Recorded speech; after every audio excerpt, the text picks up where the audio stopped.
네, 이어서 나가도록 하겠습니다. 중상주의를 살펴볼게요. 중상주의는 어떻게 보면 어, 그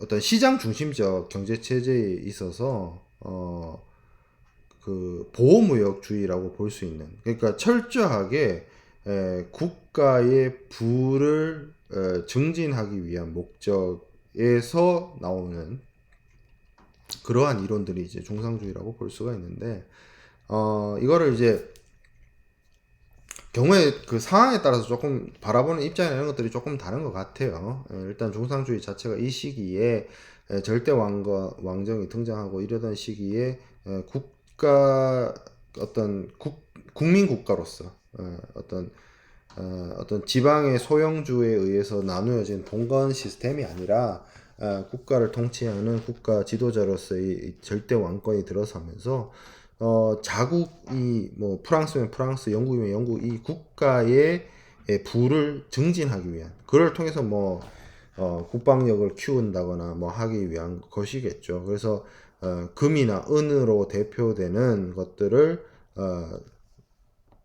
그 나라로 자국 내로 더 많이 유입시키고 유출은 시키지 않는, 그렇게 하기 위해서는 무역 교역에 있어서도 흑자를 내야 되는 것이고, 그리고 식민지를 개척해가지고 식민지에서 생산되는 어떤 금은 강석들을 국내로 가져와야 될 것이고, 그리고 다른 나라하고의 무력 충돌을 통해서 다른 나라의 재화나 재산을 뺏어와야 될 것이고, 그리고 해적 행위를 통해서 다른 나라가 식민지하고의 교역을 하고 있다라고 하면 그 배를 털어서 국가가 인정해주는 해적 행위를 통해서라도 국가의 부를 증대시키는 것을 최우선 과제로 하는 그러한 경향이 중상주의의 기조라고 볼 수 있습니다.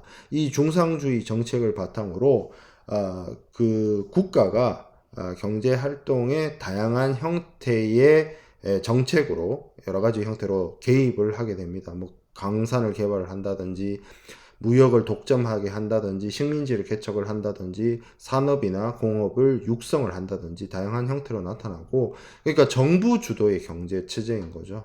그리고 특히 어떻게 보면 특정한 상인이나 상인 단체에게 독점적인 지위를 부여를 해가지고 그를 통해서 어떤 경제 활동을 하게 하고 국가는 그들로부터 세금을 걷어들이는 뭐 그런 방식의 상부상제 체제가 이루어지게 됩니다.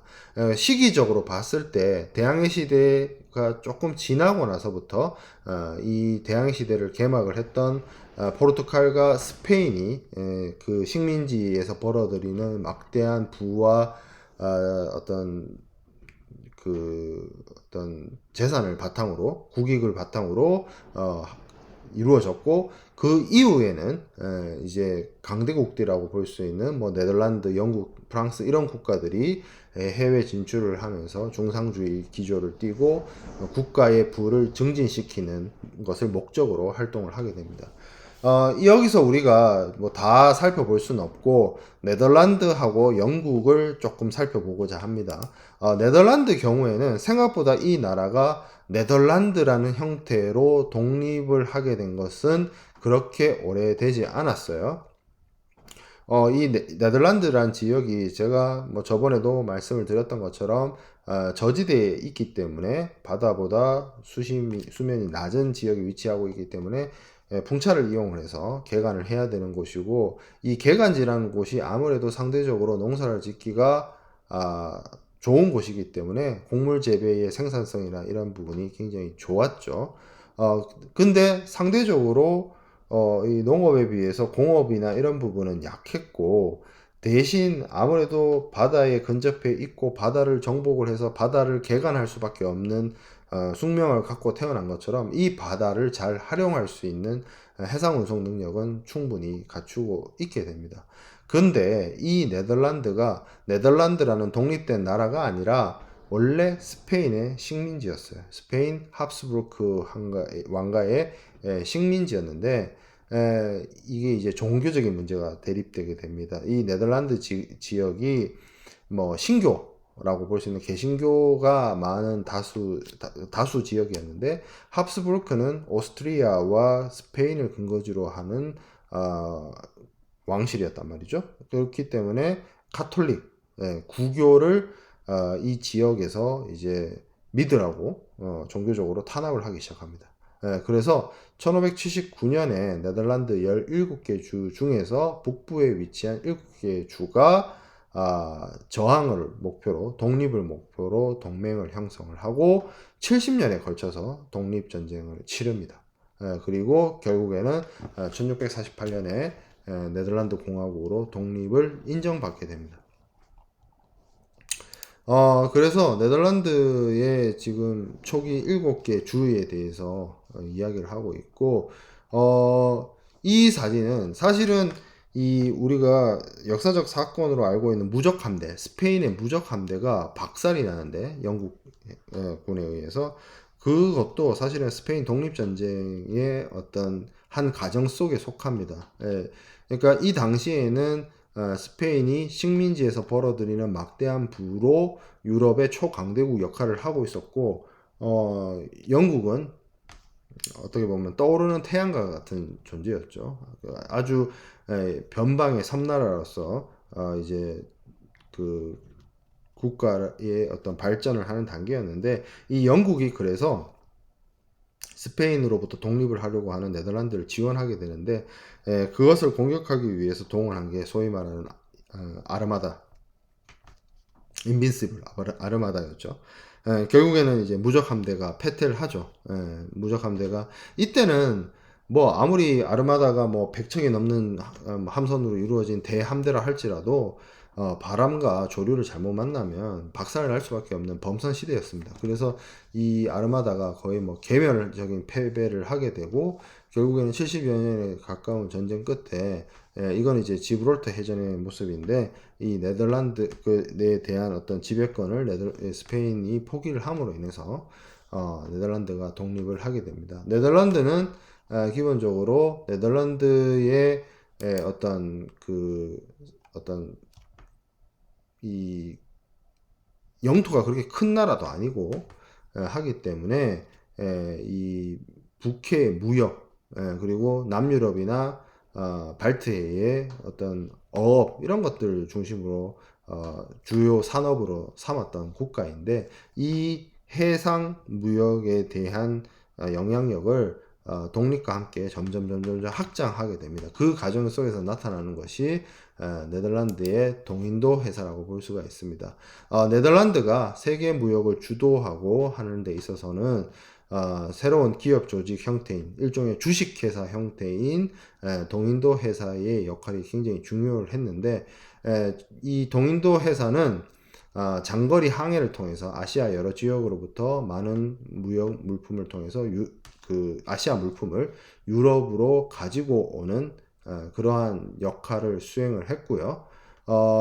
이 네덜란드 동인도 회사는 그렇기 때문에 여러 투자자로부터 투자를 받아서 그걸 바탕으로 아시아와의 장거리 무역을 하는 그런 형태로 운영이 되었습니다. 그러니까 여러 투자자로부터 투자를 받다 보니까 그것이 기존에는 그냥 단순하게 투자를 해주고 그 투자에서 실패를 하면 뭐 돈을 잃는 그런 시스템이었다면, 이제는 그 투자자들이 오늘날의 주식회사처럼 유한 책임만을 지는 주식회사의 형태로 운영이 되게 되죠. 그냥 투자자들은 자기의 주식의 가치만큼의 어떤 피해만 입으면 되는 것이고, 투자자의 자본의 회수는 뭐 주식을 판다든지 하는 방식으로 거둬들일 수 있는 그런 오늘날의 주식회사, 뭐 삼성이나 현대자동차처럼 그런 형태의 주식회사로 운영된 게 네덜란드 동인도 회사입니다. 이 주식회사 형태로 운영된 네덜란드 동인도 회사는 기본적으로 네덜란드가 진출하는 모든 무역과 관련된 어떤 규제권이나 이런 것들을 가지고 있었고, 사실 말이 회사지만 군사적으로 선전포고를 해서 전쟁 행위를 한다든지, 그리고 해외에 요새를 건설하고 병력을 징집하고 행정적인 관료를 파견을 한다든지 뭐 이런 형태로 거의 뭐 국가기관과 같은 모습이나 행태를 보입니다. 그게 가능할 수 있었던 거는 네덜란드 정부가 깊게 개입을 했기 때문이죠. 그래서 네덜란드 정부는 대주주가 되고 네덜란드 정부가 할 수 있는 어떤 법적인 행정적인 일까지도 네덜란드 동인도 회사가 했고, 그러한 어떤 영향력 하에서 여러 주주로부터 지분 투자를 받아서 전 세계를 상대로 무역을 했다는 것이죠. 동인도 회사의 로고입니다. 로고고 이 옛날의 모습이죠. 네덜란드 암스테르담에 있었던 네덜란드 동인도 회사의 모습, 그리고 오늘날의 사진입니다. 오늘날에도 그 흔적이나 유산들이 남아 있다는 것이죠. 그러면 이 네덜란드 동인도 회사는 어떤 식으로 아시아에서 무역을 했느냐라고 보면, 결국에는 동인도 회사는 이 아시아 지역에 이미 기진출해 있던 포르투갈을 몰아내면서 동남아시아 지역의 영향력을 확대해 갑니다. 그래서 포르투갈이 단순하게 그 진출을 해서 그 지역의 요새를 건설하고 어떤 약탈이나 이런 것들만 하는 방식이었다면, 네덜란드는 아예 통째로 지배하는, 식민지로 만들어서 지배하는 방식을 선호를 했어요. 그래서 식민지 경영이란 측면에 있어서는 포르투갈이나 스페인보다도 뭐 더 나았다라고 볼 수 있고, 식민지 경영적인 측면에서는 앞서 나가는 국가였습니다. 그래서 네덜란드는 특히나 동남아시아 지역에서 수마트라나 자바, 이런 지역, 말레이 반도라든지 이런 지역을 자신들의 식민지로 만들기로 했고, 제가 앞서 대지마 섬을 설명드렸던 것처럼 일본의 나가사키나 이런 곳에도 무역 기지를 만들었습니다. 그리고 이런 것들을 총괄하기 위해서 바타비아, 이게 이제 오늘날의 자카르타예요. 인도네시아 자카르타인데, 이 인도네시아가 사실상 통째로 네덜란드 식민지였다고 보면 됩니다. 이 시기부터. 그래서 이 바타비아의 네덜란드에서의 아시아 무역을 총괄하는 본부가 설립이 되어서 네덜란드의 상인들이 네덜란드 본국으로부터 아프리카 남단의 희망봉을 돌아서 인도양 항해해서 동남아시아 지역을 도착하고 더 멀리도 나아가고 일본이나 중국까지도 무역을 했다라는 것이죠.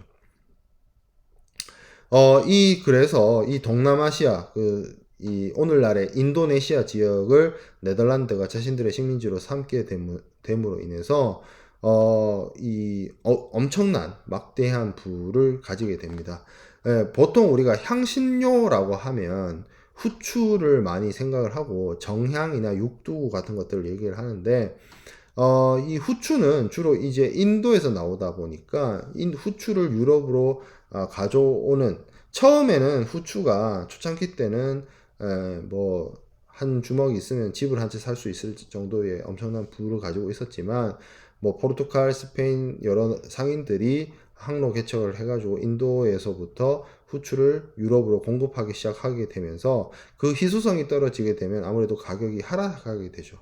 그래서 너무 많은 그 무역을 통해서 후추가 유럽에 유입됨으로 인해서 후추값이 하락하는 그러한 현상들도 나타나게 됩니다. 근데 이 인도네시아 지역을 장악하고 있던 네덜란드의 경우에는 그 지역에서만 생산되는 향신료인 정향이나 육두를 철저하게 공급 조절을 통해서 가격을 유지를 했고, 그런 공급 관리를 할 수 있을 정도의 어떤 독점적인 상권을 유지함으로 인해서 막대한 부를 창출하게 되죠. 네덜란드도 그리고 오늘날의 아메리카 대륙에도 진출을 합니다. 우리가 뉴욕이라고 알고 있는 그곳, 맨하튼 섬이 있는 그곳이 원래는 뉴 암스테르담이었어요. 새로운 암스테르담이라는 곳이죠. 그래서 거기를 일종의 부를 북유럽의 어떤 전진 기지로서 활용을 했는데 결국에는 이게 나중에 유 암스테르담이 영국의 손으로 넘어가게 되고 새로운 요크란 그러니까 새로운 암스테르담에서 새로운 요크란 이름으로 바뀌게 되죠. 그게 뉴욕이죠. 오늘날의 뉴욕의 어원인 건데 이게 왜 네덜란드 땅이었다가 영국 땅으로 바뀌었냐면 제가 앞서 스페인으로부터 네덜란드가 독립을 하기 위해서 영국의 도움을 받았다라고 했는데 독립하고 나서 네덜란드도 해양으로 진출을 하게 되고 영국도 해양으로 진출하는 과정 속에서 이제 주도권 싸움 같은 것들이 일어나죠. 그래서 영국과 네덜란드 사이에 전쟁이 발발하게 됩니다. 거기에서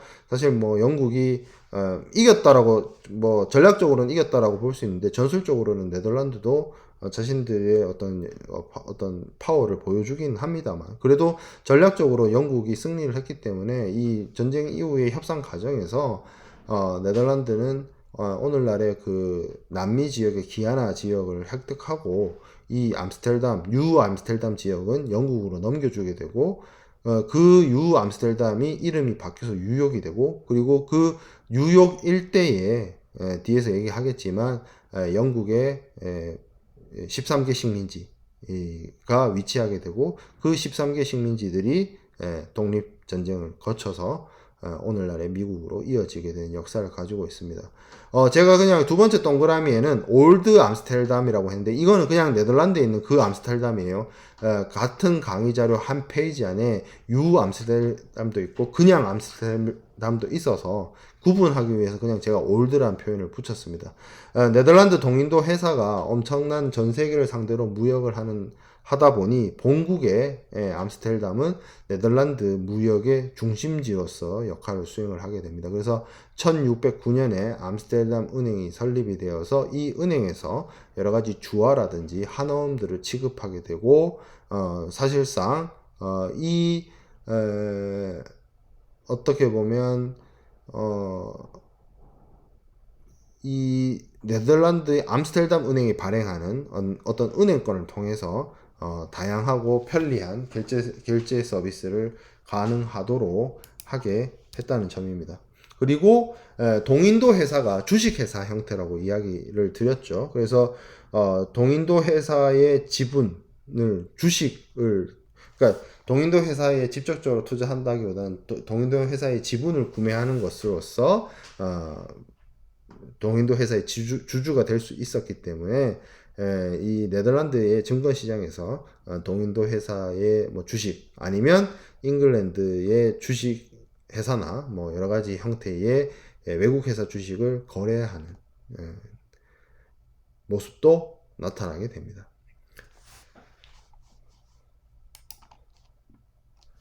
자, 영국도 이 비슷한 시기에 어떤 중상주의를 받아들여서 적극적으로 해외 진출을 시도하게 됩니다. 엘리자베스 1세가 사후에 자식 없이 후계자 없이 사망하고 난 이후에 스튜어트 왕조가 설립이 되게 되는데 사실은 이때까지만 하더라도 영국은 진짜 유럽의 변방이었어요. 유럽의 변방이었지만 여러 가지 적극적인 관세인하 정책이라든지 그리고 중상주의적인 여러 가지 정책들, 수입 억제, 숙련공 해외 이민 금지, 그리고 숙련공의 해외 유치, 그리고 뭐 생산적 규제 이런 것들 적극적으로 진행을 해서 제조업을 발달시키고 공업과 상업을 발달시킬 수 있는 여러 가지 노력들을 기울입니다. 그리고 적극적으로 영국도 해외로 진출을 해서 식민지 경영에 뛰어들게 됩니다. 특히 그래서 1607년에 오늘날 미국 버지니아주 제임스타운에 최초의 식민지를 건설을 해서 17세기 전반까지 1600년 1650년대 뭐 이런 때까지 오늘날 미국의 동부 지역인 버지니아, 뉴잉글랜드, 메릴랜드 여기서 뉴잉글랜드는 매사추세츠 주를 말해요. 이런 곳에 영국의 다수의 정착지를 구축을 하게 됩니다. 그러는 과정에서 이러한 영국의 식민지 개척과 식민지 관리 운영의 선두주자라고 할까요? 할 수 있는 부분이 영국의 동인도 회사입니다. 맞아요. 앞서 말씀드렸던 네덜란드의 연합 동인도 회사와 회사 이름이 같아요. 예. 그렇지만 여기는 이제 그래서 구분을 하기 위해서 영국 동인도 회사, 네덜란드 동인도 회사. 예. 왜 굳이 동인도냐? 유럽 사람들 마인드에는 콜럼버스가 발견한 그 신대륙이 아직도 서인도인 거예요. 예. 그래서 진짜 인도, 우리가 알고 있는 그 인도, 인도양에 있는 그 인도는 동인도. 예. 그렇기 때문에 그런 약간 오리엔탈리즘적인 시각으로 바라봤을 때의 동인도 회사고요. 영국의 동인도 회사도 똑같은 이름을 가지고 있는 네덜란드 동인도 회사와 경쟁을 통해서 무역 패권이라든지 이런 것들을 차지하고자 노력을 하게 됩니다. 이 네덜란드의 동인도 회사나 영국의 동인도 회사나 취급하는 물품이나 이런 것들은 크게는 다르지 않아요. 왜냐하면 시장 자체를 유럽 시장을 표적을 삼아서 아시아 지역에서 생산되는 물품을 유럽으로 가지고 오는 데 목표가 있었기 때문이죠. 그래서 이 양국의 동인도 회사는 굉장히 라이벌리가 강했고 경쟁은 치열을 했고요. 근데 이게 영국과 네덜란드의 국력의 차이가 있었기 때문에 영국은 18세기, 19세기로 넘어오면서 박스 브리타니아를 구축할 정도로 대영 제국이 되죠. 대영 제국. 그러다 보니 초창기에는 강력하게 경쟁을 하다가 나중에는 영국의 동인도 회사가 우위에 서게 되는 형태로 나타나게 됩니다. 영국의 동인도 회사의 깃발은 이거고요. 그 깃발이 뭐랑 비슷해요? 미국 국기랑 좀 비슷하죠. 그 빨간색, 흰색 가로 줄무늬 있는. 근데 미국의 50개의 주를 의미하는 별 50개가 그려진 부분이 영국 국기 유니언 잭으로 대체되어 있는 요 깃발이 영국 동인도 회사의 깃발이었어요. 그래서 왼쪽에 여기 그림은 동인도 회사의 본부를 기록한 그림이고요. 동인도 회사는 향후에 이렇게 시장 개척을 통해서 인도, 오스트레일리아, 뉴질랜드 이런 지역을 이제 식민지로 개척하게 되고 그 미국 동부도 마찬가지고요.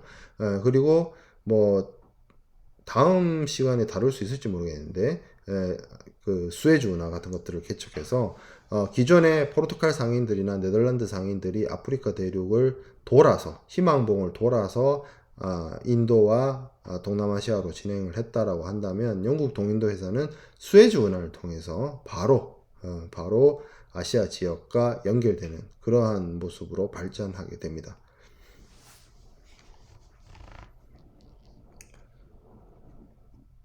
이런 네덜란드 동인도 회사와 영국의 동인도 회사는 공통적인 부분이 주식회사라는 공통점이 있습니다. 주식회사라는 게 하는 것이 우리가 중세에는 길드, 한자동맹, 동양에는 무슨 행 이런 것들로 있었다. 그런 것들이 있었다라고 말씀을 드렸는데 그러한 조직들도 점차 어떻게 보면 생산 조직 형태에서 기업 형태로 그리고 개인 중심에서 조직 형태로 발전을 하게 됩니다. 그래서 초창기에는 파트너십 관계였어요. 파트너십이란 것이 뭐냐면 다들 투자를 해서 그 투자에 대해서 무한한 책임을 지는 일종의 굳이 비교를 하자면 자영업 같은 그런 느낌의 파트너십 형태가 구성이 됐다가 이거는 이제 여러 가지 형태의 문제점이 있습니다. 기업 규모를 키우기에도 좀 한계가 있고 하기 때문에 여기서 한 단계 더 나아간 게 Merchant Adventurers와 같은 상인단체, 상인조합. 이거는 굳이 비유를 하자면 상인협동조합 같은 형태가 되겠네요. 그런 형식의 이 설립이 되어서 운영이 되다가 영국에서 16, 17세기에 러시아 회사라든지 레반트 회사라든지 동인도 회사라든지 이런 회사들이 설립이 됩니다. 이런 회사들은 보통 제가 앞에서 이야기했던 중상주의 기조를 맞춰서 국가로부터 레반트 지역, 동인도 지역, 러시아 지역, 허드슨만 지역. 허드슨만은 캐나다 북부를 말해요. 캐나다 북부에 있는 바다 이름이 허드슨만입니다. 그런 식으로 그 지역에서 생산되는 물자를 독점적으로 거래할 수 있는 권한을 준 기업들이 설립이 되는 거죠. 그리고 그 기업들은 단순하게 어떤 뭐 국가 예산을 들여서 일회성으로 왔다 갔다 하는 그런 것이 아니라 다수의 투자자로부터 주식 투자 형태로 지원을 받아서 운영을 했다는 거죠. 그래서 만약에 이 뭐 영국의 동인도 회사가 됐든 네덜란드 동인도 회사가 됐든 어떤 지역을 새롭게 개발을 한다거나 아니면 그 지역으로부터 엄청난 양의 향신료나 진기한 물품들을 가지고 오느냐에 따라서 그러면 당연히 그 회사에 수익이 발생하게 될 것이고 그 수익을 바탕으로 그 네덜란드 동인 회사가 됐든 영국의 동인도 회사가 됐든 그 수익을 바탕으로 기업의 가치는 증대될 것이고 그러면 그 기업으로부터 배당을 받을 수 있거나 그 기업의 주인 행세를 할 수 있는 주식은 당연히 가치가 상승하고 올라갈 수밖에 없겠죠. 그렇기 때문에 이게 우리가 여러분들이 주식이라고 하는 주식 거래 내지는 주식 시장이라고 하는 것들이 네덜란드나 영국의 경우에는 이미 16세기, 17세기부터 시작을 했다는 겁니다. 그래서 이 새로운 형태의 기업 문화, 기업 조직이라는 것이 너무나 지금 오늘날 생각해보면 너무나 당연스럽고 자연스럽다라고 생각할 수 있지만 그것이 초창기에 도입되던 시점에는 그런 것들을 어떤 방식으로 이해하고 받아들일 수 있는지 한계가 분명히 했고 어려움이 있었다는 것이죠. 그리고 이 주식회사와 같은 형태가 일종의 사람들의 투자를 유도하는 것인데 사실 투자와 투기도 한 끗 차이죠. 그래서 많은 투자와 그 투자의 어느 정도가 선을 넘어버린 투기 가행으로 인해서 뭐 버블 현상, 뭐 어떤 공황 현상 이런 것들이 발생하게 됩니다. 그래서 이렇게 주식회사의 형태가 등장을 함으로 인해서 어떤 경제 활동이나 이런 측면에서 굉장히 발전하게 되는 계기가 되게 됩니다. 자, 금융업의 발달부터는 조금 수업 내용을 끊어 가도록 하겠습니다.